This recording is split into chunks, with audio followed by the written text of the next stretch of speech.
जी हाँ, पंजाब दी मशहूर सौगात गुड़ ਦੇ ਮੈਂ ਇੱਕ ਡੇਰੇ ਤੇ ਮੌਜੂਦ ਹਾਂ ਜਿੱਥੇ ਗੁੜ ਜਿਹੜਾ ਬਣਾਇਆ ਜਾ ਰਿਹਾ ਹੈ ਤੇ ਇਹਨੂੰ ਜਿਹੜਾ ਲੋਕ ਬਹੁਤ ਪਸੰਦ ਕਰਦੇ ਨੇ। ਸਭ ਤੋਂ ਪਹਿਲੇ ਅਗਰ ਦੇਖਿਆ ਜਾਏ ਤੇ ਇਹਦਾ ਜਿਹੜਾ ਹੈ ਰੋਹ ਕੱਢਿਆ ਜਾਂਦਾ ਹੈ। ਉਸ ਤੋਂ ਬਾਅਦ ਰੋਹ ਦੇ ਵਿੱਚ ਜਿਹੜੀ ਮਿੱਟੀ ਵਗੈਰਾ ਹੁੰਦੀ ਹੈ ਉਹਨੂੰ ਕੱਢ ਕੇ ਇੱਕ ਬੜੇ ਕੜਾਹੇ ਦੇ ਵਿੱਚ ਜਿਹੜਾ ਖੂਬ ਇਹਨੂੰ ਪਕਾਇਆ ਜਾਂਦਾ ਹੈ।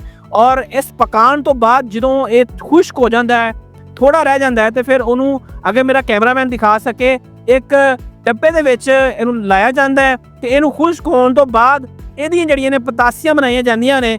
ਤੇ ਇਹ ਜਿਹੜਾ ਗੁੜ ਬਹੁਤ ਸਾਰੇ ਲੋਕ ਜਿਹੜੇ ਇਹਨੂੰ ਪਸੰਦ ਕਰਦੇ ਨੇ ਤੇ ਇਹਦੀ ਖਾਸ ਇੱਕ ਅਹਿਮੀਅਤ ਹੈ। ਤੇ ਇਹਦੇ ਵਿੱਚ ਲੋਕ ਜਿਹੜਾ ਤਰ੍ਹਾਂ ਤਰ੍ਹਾਂ ਦੇ ਡਰਾਈ ਫਰੂਟਸ ਪਾ ਕੇ ਵੀ ਇਹਨੂੰ ਜਿਹੜਾ ਹੈ ਉਹ ਇਸਤੇਮਾਲ ਕਰਦੇ ਨੇ ਤਾਂ ਕਿ ਬਿਮਾਰੀਆਂ ਤੋਂ ਮਹਿਫੂਜ਼ ਕੀਤਾ ਜਾਵੇ। ਨਾਜ਼ਰੀਨ, ਇਹ ਐਸਾ ਚੀਜ਼ ਹੈ ਜਿਹੜੀ ਕੁਦਰਤੀ ਅੱਲਾਹ ਤਾਲਾ ਨੇ ਇਨਸਾਨ ਵਾਸਤੇ ਬੜੀ ਬਿਹਤਰੀਨ ਰੱਖੀ ਹੈ। ਤੇ ਦੂਰ ਦਰਾਜ਼ ਤੋਂ ਲੋਕ ਨਾ ਸਿਰਫ ਪਾਕਿਸਤਾਨ ਦੇ ਵਿੱਚ ਬਲਕਿ ਬਾਹਰ ਦੇ ਮੁਲਕ ਦੇ ਵਿੱਚ ਲੋਕ ਇਹਨੂੰ ਬਹੁਤ ਪਸੰਦ ਕਰਦੇ ਨੇ। ਤੇ ਸਾਡੇ ਪੰਜਾਬ ਦੀ ਮਸ਼ਹੂਰ ਸੌਗਾਤ ਗੁੜ, ਇਹਦਾ ਕਿਵੇਂ ਤਰੀਕਾਕਾਰ ਹੈ ਇਹ ਤੁਸੀਂ ਦੇਖਿਆ। ਅਗਰ ਤੁਹਾਨੂੰ ਇਹ ਵੀਡੀਓ ਪਸੰਦ ਆਈ ਹੈ ਤਾਂ ਦੇਖਦੇ ਰਹੋ ਇਨਫੋ ਬ੍ਰੇਕ।